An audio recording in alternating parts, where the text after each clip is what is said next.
Oh, dude, Scourge Ghyran Ironjawz update. Let's go. First things to all my patrons, Baron of Dice, Wybarian, you know the drill. Dude, it's Friday afternoon, and that's not the right slide. It's Friday afternoon, and that's not the right slide. Okay, Scourge Ghyran Faction Ironjawz update. Man, I'm so pumped. I am so happy to be a green skin player right now.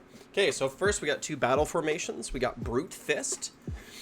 This is Mightiest Destroyers is the ability. If there are any friendly mega bosses. Now, before we continue, what does this mean? If there are any friendly mega bosses. So the problem with this is that normally these things are keyword.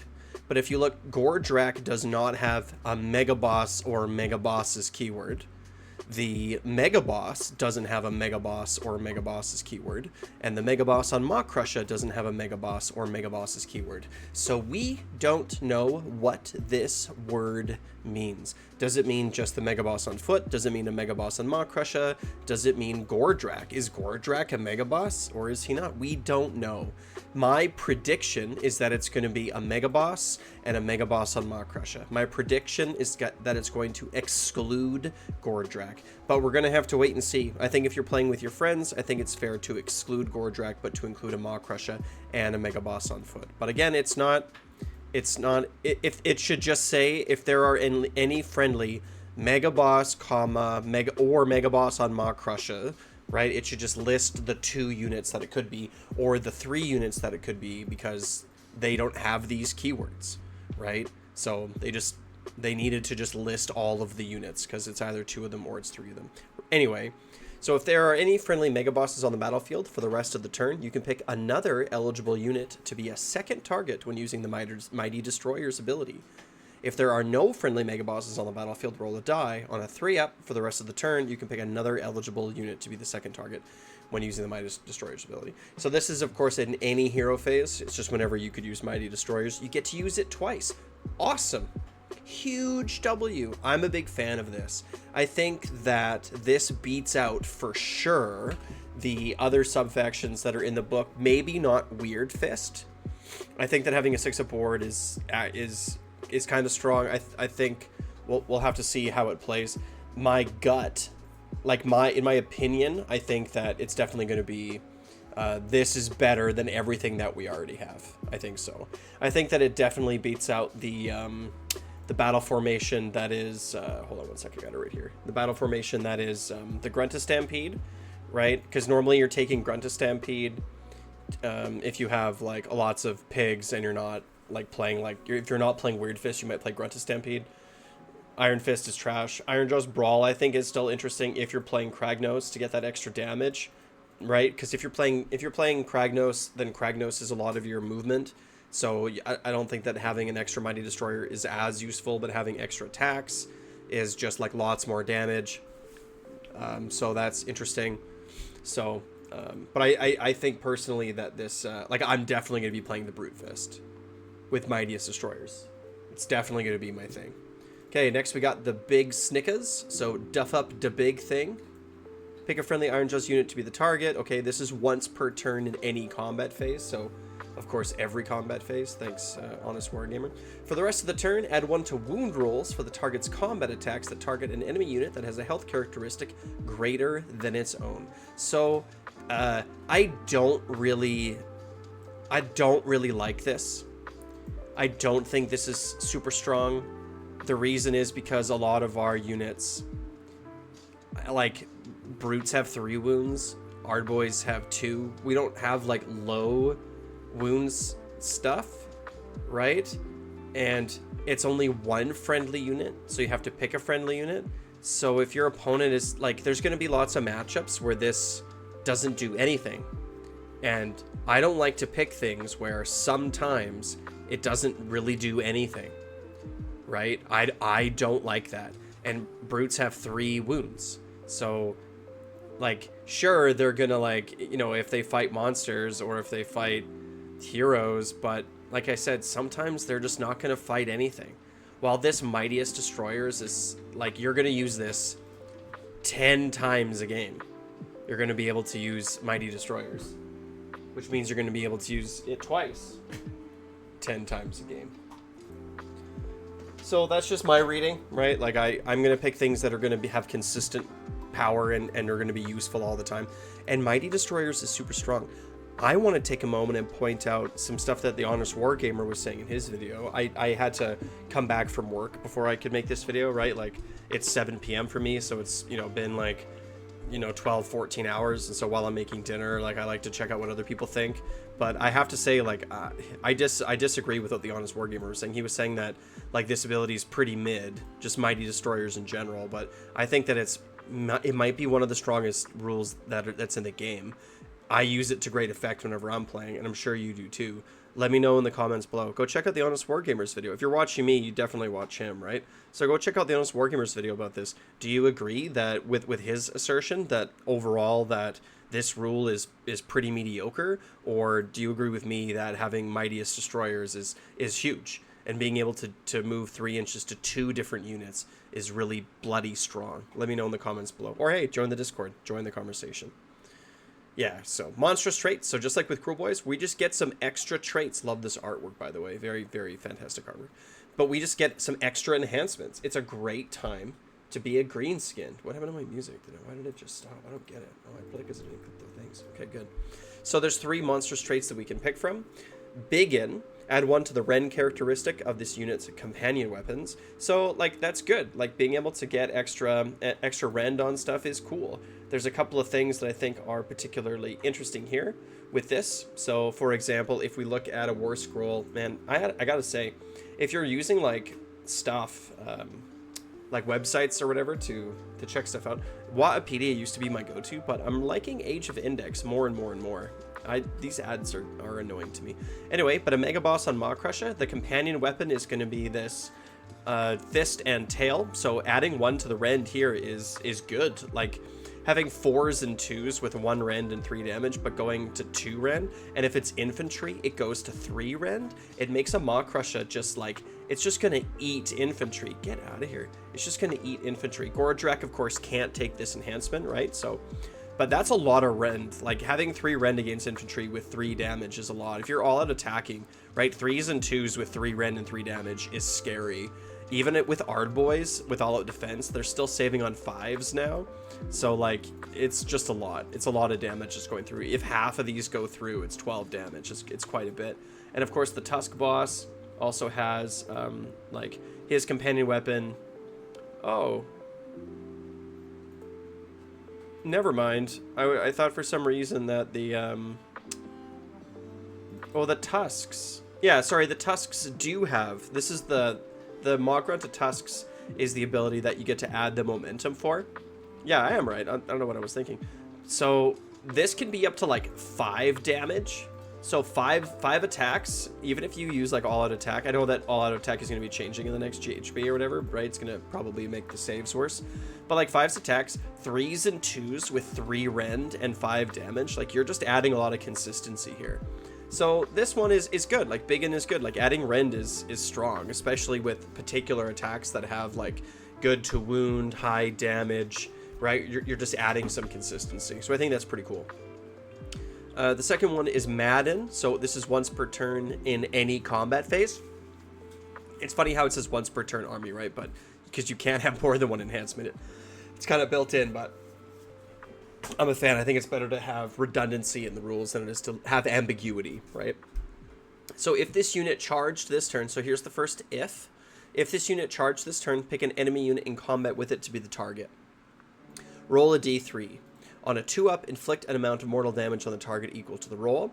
If any models, here's the second if any models are slain by this ability after those models are removed from the battlefield, if this unit is still in combat, this unit can immediately use this ability again. So there's 3 ifs in our thing here. 2 of them are important. So essentially, you charge in, and then you do like a very basic like 2-up D3 mortal wounds. So there's a 1 in 3 chance that nothing happens. Right? Because you roll a 1 or a 2, or you roll a 1 on the D3, right? And then, so there's a 33% chance that nothing happens. Then, if something does happen, it's going to deal 2 or 3 mortal wounds to the enemy unit. Then, if any models are slain by this ability. So this means that the unit either has to have damage on it, or it has to be a 2 or a 3 wound unit. If it's a 2 wound unit, there's a 66% chance that you remove a model. If it's a 3 wound unit, like Brutes, let's say, then there's a 33% chance that you remove a model. And then if it's more than that, like if it's like Rock Guts, or if it's Tree Revenants, one of the Seraphon, no, the Sylvaneth ones, the 5 unit ones, Kurnoth Hunters, or if it's Kroxigor, or if it's not infantry, if it's monsters or cavalry, right, then it's like unless it's already severely damaged, it's impossible that you get to use, that you remove a model, and therefore you get to use this ability again. So people look at this and they're like, oh my god, it's infinite damage, but it's not. Also, so it's like, if you charge, then if you don't roll a 1 or a 2, and if you're fighting into the right thing, and if you kill something, you get to do this again. So this is the kind of thing that you pick against your buddy, because you know what kind of army they're playing. It's like, oh, you're playing a bunch of 1 wound guys, then it's gonna be fun for me to pick this and run into your horde of zombies or whatever it is, and just be like, haha, haha. But even in the best possible scenario, you still have to charge them. You still have a 33% chance that it just doesn't do anything, right? So this is a hard pass for me. It's too many conditions. This is the kind of enhancement that I pick to play against someone who's playing their first game ever, and so I'm not trying to build a competitive list, and I want maybe the opportunity of something crazy happening. But this is the kind of thing where you're gonna like do 8 mortal wounds, 1 in every 15 games. I don't know what the math is exactly, right? But it's like, what if you get charged? Done. How many times do you charge in a game? Once? Maybe twice if you're lucky, right? So, I don't know. This is going to be a hard pass for me. Biggin is good, right? Fasten, I think, is our winner, however. So this is once per battle in your hero phase. If this unit was not set up this turn, so you can't Hand of Gork into this. Is there anything else in Ironjawz that allows you to set up? I don't think so. Right? We're not bringing any units back. We're not teleporting anything around, right? So it's just Hand of Gork. If this unit was not set up this turn, it can use the normal move ability as if it were your movement phase. So this is awesome, right? This is scary. You tell your opponent at the beginning of the game, you're like, okay, and just so you know, this Mega Boss on Maw-Krusha, this Tusk Boss, right? Or this Hacken Crew or whatever, it, in my hero phase, can just move its movement speed. So for example, it can just move 10 inches, or it can just move 10 inches, and then it can Mighty Destroyers 3 inches into combat in my hero phase. Or I can move it 10 inches, Mighty Destroyers at 3 inches, and then move it 10 inches. That's 23 inches of movement. That's 23 inches of movement. That's 23 inches of movement before it charges. So maybe even something like a Mega Boss might be able to get it done. This makes the Maw-Krusha way more viable. Its fundamental problem... Oh, sorry, I was on the wrong screen. Look how much movement this is. I know Gore-gruntas can't do it, right? But it's like, it can move 10, and it can move 10, and it can Mighty Destroyers. This is before a charge. Like, look at that threat range. It's huge. And I know that with, like, a Mega Boss on Maw-Krusha, it also has the ability, too, where it gets to move 2d6 as a pile-in, which, you know, all by itself isn't really enough. But with the ability to, like, move in your hero phase, this makes the Mega Boss on Maw-Krusha significantly more viable. So, yeah, if you're a Cabbage fan, now's your chance to try this out, and it might actually be super good, especially if the Mightiest Destroyers counts for the Mega Boss on Maw-Krusha, which I think it will, because it is a Mega Boss, and it says Mega Bosses, right? So I don't know. So Maw-Krusha might be on the table literally here. It also means that, like, if you're using the Mightiest Destroyers, that you can sort of use it on a Maw Crusher every turn without worrying too much about it, because you just sort of get to keep using it. It also means that it's pretty reliable, or it's pretty survivable, right, compared to like a foot Mega Boss. If you take a foot Mega Boss, the foot Mega Boss is just going to hide in the back and probably not be engaging in the fight a lot. But so like that's a lot of points just to have it sitting around, right? So the Maw Crusher might very well be on the table now for Ironjawz, which is super cool because it's a wonderful model. I'm a big fan. So yeah, I'm in. I'm definitely in. Okay, so we got 2 War Scrolls to look at here. The first is a Gore-gruntas. So let me just see here. I'm gonna pull up the. So I got the. Oh yeah, I got that here too. Okay, so we can close all this. So the Gore-gruntas, its movement speed didn't change, its save, its health, none of these things changed. It's still 2 control. But what did change, and what is a significant change, is its attack profile. So originally on the Gore-gruntas, what we have, or I guess not originally, but the one that we have for 4th edition, the profile is 4 attacks, 4s and 3s, 1 rend, 1 damage, with anti-cavalry plus 1 rend, which is kind of useless. So now, instead, it's got 3 attacks, right? It's got 3 attacks instead, but it has charge plus 1 damage. Yeah, like, awesome, right? We always said that the charge plus 1 damage was put on the wrong... The charge plus 1 damage was put on the wrong thing. So now the charge plus 1 damage is actually put on the right thing. Okay, and then the second profile is now 3 attacks instead of 4 attacks, 4s and 2s with 1 rend. Because before it had 0 rend. So now it's got 1 rend and 1 damage. So the damage, so let's just talk about this profile for a sec. The damage difference between these different profiles is significant. It's quite significant.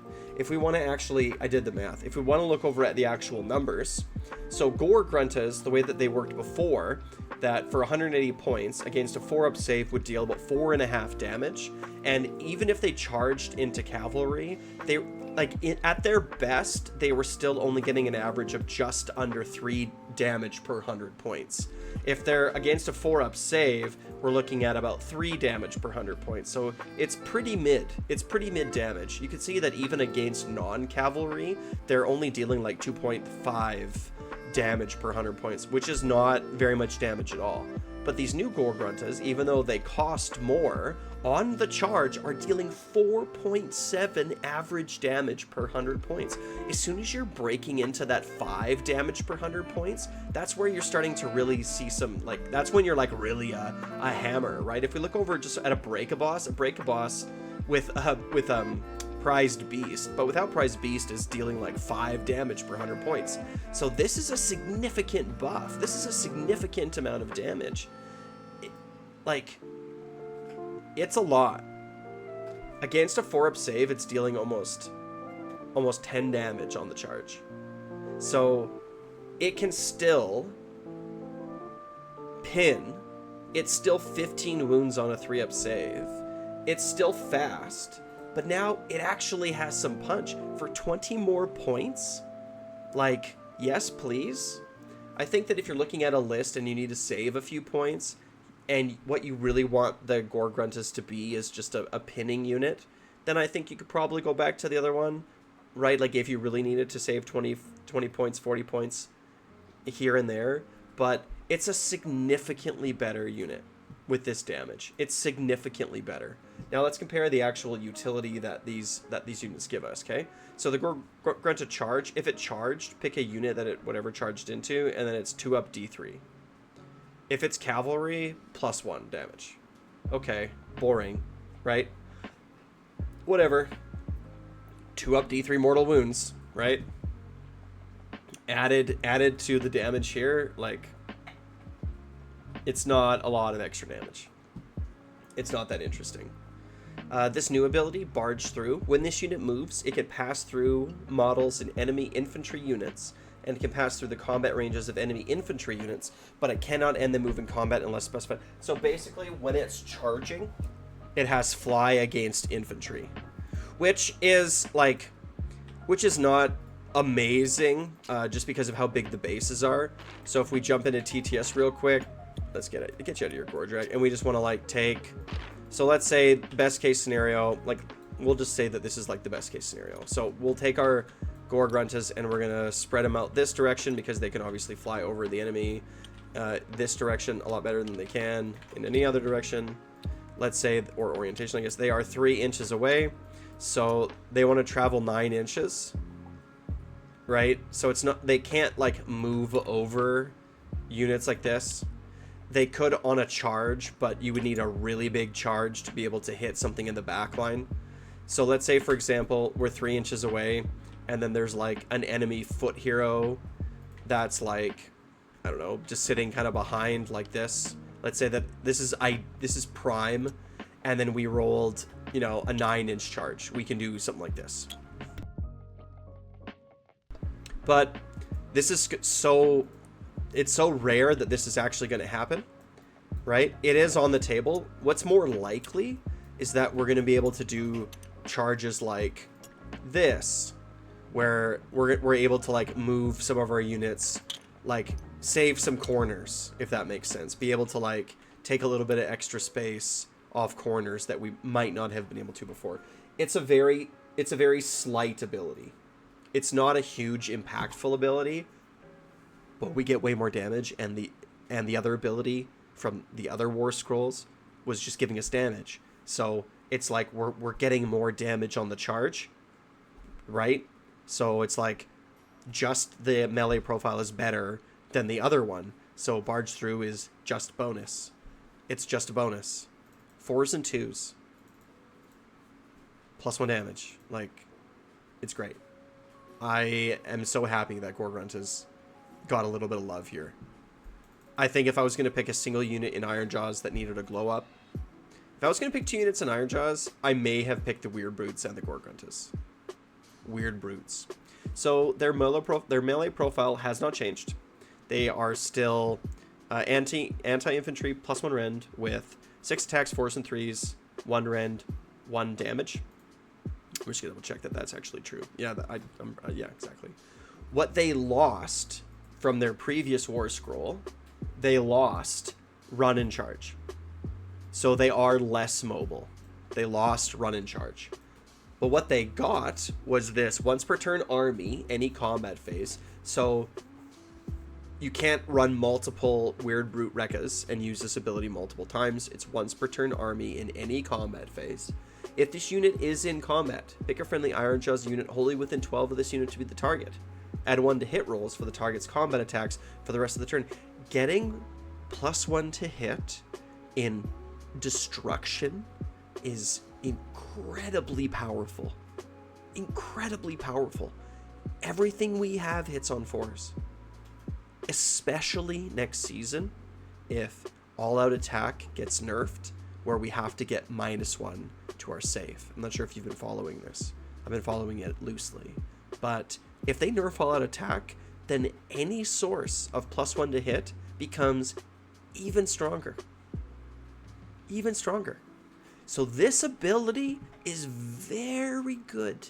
It's a very strong ability. So what does this mean? Well, it's a very slow unit. So it has to be in combat. It's not a very survivable unit. It has a 5-up ward, right?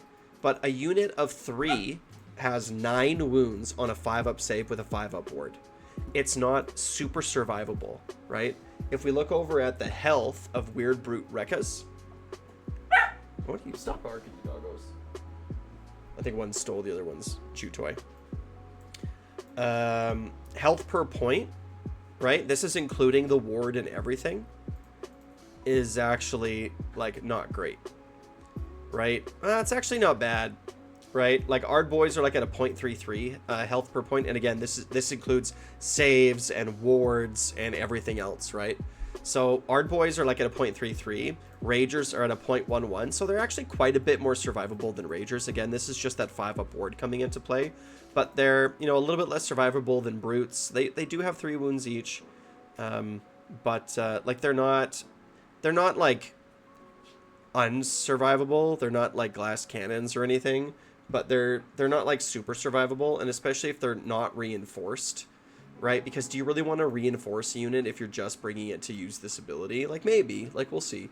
They are pretty good against infantry, right? If we want to look at the damage that the Rekkas do, let's actually look at that. If we want to look at the damage that the Rekkas do, where are they? Rekkas. Rekkas. So this is times 6 Rekkas, so they can actually slap into infantry pretty good, right? Like with infantry, they're hitting at 4.8 damage per. Actually, this isn't right because it's going to be 220 because I think the new ones are 110. So it's like 4.4 damage per 100 point, which is not bad, right? 4.4 damage per 100 point into infantry is actually pretty good. So if you bring a reinforced unit, like, they definitely are significantly better, and we're going to have to figure out how to use them, I think is the thing. I think that if you wanted to test out some units and try to get good with some units before the next battles, the next season drops this summer, I think that figuring out how we're going to use Rekkas is definitely something that's worth practicing. I think that with Mightiest Destroyers, it's helpful because it helps us get into combat A and helps us get wholly within 12 of the target B. So those things are going to be effective. However, look at this just as an idea. So here I have a reinforced unit of Ardboys that's sitting on an objective ready to receive a charge. And in the center of them, I have a unit of Weirdbrute Rekkas. They are 3 inches from everywhere outside of this Ironjawz unit. If you want to charge this Ironjawz unit, you're gonna end up in combat with the Weirdbrute Rekkas. If you are in combat with the Weirdbrute Rekkas, this unit of Ardboys is gonna get +1 to hit. There's not a lot of models that are going to be in range of the Weirdbrute Rekkas, and with their 5-up ward, it's going to be hard to remove them completely from the battlefield. So these Ardboys become a little castle. The Ardboys now are +1 rend if you charge at them, and they're also +1 to hit. They're also +1 to hit. So you call the WA, they're +1 attacks. So yeah, castle setup with some Weirdbrute Rekkas, definitely worth playing around with. This also gets a lot better if both of them can use Mighty Destroyers. If both of these can use Mighty Destroyers, then no matter where your opponent is, right? Oh, like you're not in combat with the Rekkas? Okay, well, you know what I'm going to do is I'm just going to like Mighty Destroyers my Ardboys, and then I'm going to Mighty Destroyers my Weirdbrute Rekkas right into combat with you in my hero phase or in your hero phase or whatever. So, yeah, seems pretty interesting to me. I like it. Oh, geez, sorry. I'm on the wrong screen again. Sorry, that's my mistake. For those of you that are watching, or that are listening, I'm sorry if you listen to this twice. But here's the setup, right? It's like you have the Weirdbrute Rekkas in the back, and then you have the Ardboys in the front, and they're both Mighty Destroyering one after the other, right? How good is that? Seems pretty strong to me, right? Like there's 3 inches around the whole bloody thing, right? So Ardboy Castle, right? This is 110 points for a very powerful buff. And like I said, they also slap into infantry really hard. So if you want to, like, you know, I could see something like a weird knob shaman sitting in this castle in the very back, giving, you know, crit 2 hits to these guys with +1 attacks, and then you call a WA, and then and this is like what's pushing up your center, right? I think that this is definitely worth trying out for sure. So that's it. Like, I'm super pumped on this. I think that Mightiest Destroyers is awesome. I think Fasten is just awesome. We don't give anything up for this. It's just great. I think that the new Gore-gruntas for 20 more points are awesome. I think that now they need to be increased in points. I should have said that. I think the Weirdbrute Rekkas are now, like, I don't know, like, they're definitely good, right? Like, the ability is good. I'm not sure how I feel about them. I need to play them, because also we could do something like reinforce them, and then they can sort of run alongside a unit of Ardboys, or they can run alongside a reinforced unit of Brutes, and just give these 4-up 4-up to hit units. Like, why not something like this? Right? Like, what if your front line looks like this? You probably don't want to, like, put them in that kind of a formation, though, right? Like, you know, what about a setup like this? It's like, we're wholly within 12. We only get to pick one, but it's like, we get to go into combat, and we just got to keep our Rekkas alive. It also means that our opponent wants to, like, if we think about them with brutes, and we throw in Rekkas with brutes, our opponent has to make a choice. They're like, do I want to put all my attacks into this 3 times 6 is 18 5-up 5-up unit that doesn't hit as hard, or do I want to put it into this 3-up save 30 wound punchy unit? It's a bad choice. It's like, well, it's not like it's a hero that you can just sort of snipe and it's gone. It's going to be really annoying to get rid of. So, I don't know. Let me know what you think in the comments below. I'm super pumped. I can't wait to play some games with these. I wish I had the rest of the book. I don't know what I should do. Like, right now, as a Age of Sigmar player, as a Cruel Boys, Ironjawz, and Gloomspite Gits player, I don't know if I should be playing lots of games to, like, learn these new rules, or if that's counterproductive. And because I don't have the rest of the context around it yet, or if I should just be like taking a little break from playing games and waiting until I have the rest of the GHB to play. I don't know. I do not know. Do you? Let me know in the comments below. Like, subscribe. Wow.